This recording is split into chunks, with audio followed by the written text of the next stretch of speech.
Introduction à la philosophie de la Renaissance. Renouveau culturel d'une extraordinaire créativité, la Renaissance a débuté à Florence au XIVe siècle, avant de se propager peu à peu à toute l'Europe jusqu'au XVIIe siècle. On l'aperçoit aujourd'hui comme une période de transition, le passage du Moyen Âge au temps moderne. La Renaissance se manifeste tout d'abord par un intérêt renouvelé pour tous les aspects de la culture classique grecque et latine, et non plus seulement pour les textes philosophiques et mathématiques que la scolastique médiévale avait déjà intégrés. C'est un mouvement de pensée qui place les hommes, et non plus Dieu, au centre de tout. Cette conception nouvelle, l'humanisme, s'est exprimée d'abord dans les arts, avant de s'inscrire dans les structures sociales et politiques de l'Italie. On voit alors des républiques comme Florence ou Venise tourner le dos au féodalisme médiéval pour se transformer en plutocratie, où le commerce et les sciences s'épanouissent de concert. À partir de la fin du XVe siècle, les idées de la Renaissance se propagent dans toute l'Europe, battant en brèche le monopole que l'Église exerçait sur l'enseignement. Mais tandis que des philosophes chrétiens comme Erasme et Thomas More sont partie prenante dans les controverses théologiques qui amènent la réforme, une philosophie purement laïque reste encore à naître. Ce sera chose faite avec Nicolas Machiavel, le premier véritable philosophe de la Renaissance, qui n'était pas florentin par hasard. Sa pensée marque un moment décisif, celui du passage de la philosophie, du théologique au politique. C'est la science qui, au siècle suivant, portera le coup de grâce à l'autorité de l'Église.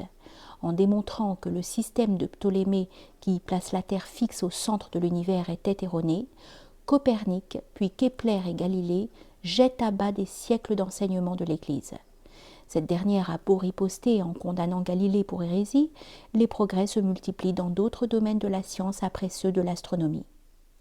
La pensée du XVIIe siècle consacre le triomphe de la découverte rationnelle et scientifique sur le dogme chrétien.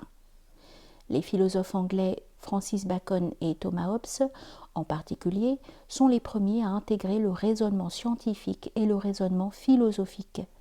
C'est le début de ce qu'on a appelé l'âge de la raison, ou âge classique, qui a produit les premiers philosophes modernes.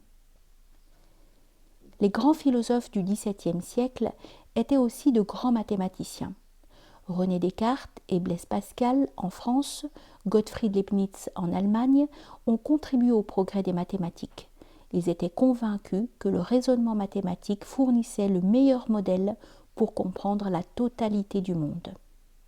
À partir de la question « que sais-je ?», Descartes est parvenu à une position rationaliste qui va devenir la conviction prédominante en Europe continentale au cours du siècle suivant.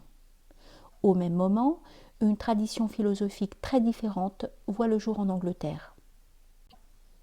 Adoptant les modalités du raisonnement scientifique chères à Francis Bacon, John Locke est arrivé à la conclusion que notre connaissance du monde ne nous vient pas de la raison, mais de l'expérience. Ce que l'on appelle l'empirisme dominera la pensée anglaise au XVIIe et XVIIIe siècle. En dépit de leur opposition, le rationalisme continental et l'empirisme anglais ont un point en commun, celui d'être centrés sur l'homme, cet être dont la raison pour les uns ou l'expérience pour les autres mène au savoir. Des deux côtés de la Manche, les philosophes sont passés du questionnement sur la nature de l'univers à celui sur la connaissance. Tous ces nouveaux courants philosophiques ont bien sûr des implications morales et politiques. Tout comme la Renaissance a sapé l'autorité de l'Église, les idées nouvelles aboutiront, à l'époque des Lumières, à une remise en cause de l'aristocratie et du pouvoir monarchique. Mais si les anciennes légitimités s'effritent, encore faut-il savoir par quoi les remplacer.